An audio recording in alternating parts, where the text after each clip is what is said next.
အဲ့တော့2020ခုနှစ်ရွေးကောက်ပွဲမှတ်မိရမလားရွေးကောက်ပွဲမတိုင်မီအချိန်တုန်းကကျွန်တော်အေးချမ်းမယ်ဗျသွားတဲ့နေရာကိုသွားလို့မရဘူးလားလူတန်းနေလုံးလို့မရဘူးလားရတယ်ကလေးတွေကြောင်းပျော်ရွှင်တက်လို့ရတယ်ကျန်တဲ့အသက်အန္တရာယ်ဆိုတာမရှိတော့ပါပဲ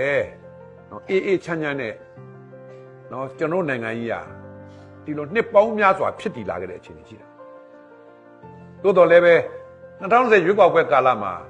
အဲ့တော့ဒီနေရာမှာတာဝန်ရှိတဲ့နိုင်ငံတော်အဖွဲ့အစည်းတွေနော်ကျွန်တော်နိုင်ငံရေးပါတီတွေဒါတွေကညှဉ်းညင်နိုင်လုပ်ကြဖို့ပြန်လည်စစ်ဆေးဖို့ချိန်ဖန်များစွာတောင်းဆိုပါတယ်သို့တော်လည်းပဲအဲ့ဒီချိန်တုန်းကအာဏာရှိနေတဲ့အဖွဲ့အစည်းကလက်မခံဝဲကြဘဲနဲ့အတင်းအာဏာမှလွတ်တော်ဖွဲ့ဖို့လုပ်တယ်လွတ်တော်ဖွဲ့ပြီဆိုရင်အစိုးရတက်တန်းတစ်ခုထပ်ဆရတော့မှာပေါ့ဟိုလားပြည်သူရဲ့အသေးကြားမဲရပြားဆိုတဲ့ဥစ္စာလဲအတိတ်ပဲမရှိတော့ဘူးပေါ့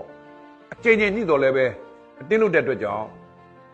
ဒီလိုဖြစ်ရတာပေါ့တရားခံဘယ်သူလဲလို့မေးအဲ့ဒီတော့ကရှိခဲ့တဲ့အဖွဲ့အစည်းရဲ့အတင်းအာဏာမှစာဝတ်ချက်6လို့ပဲကျွန်တော်ပြောရမှာ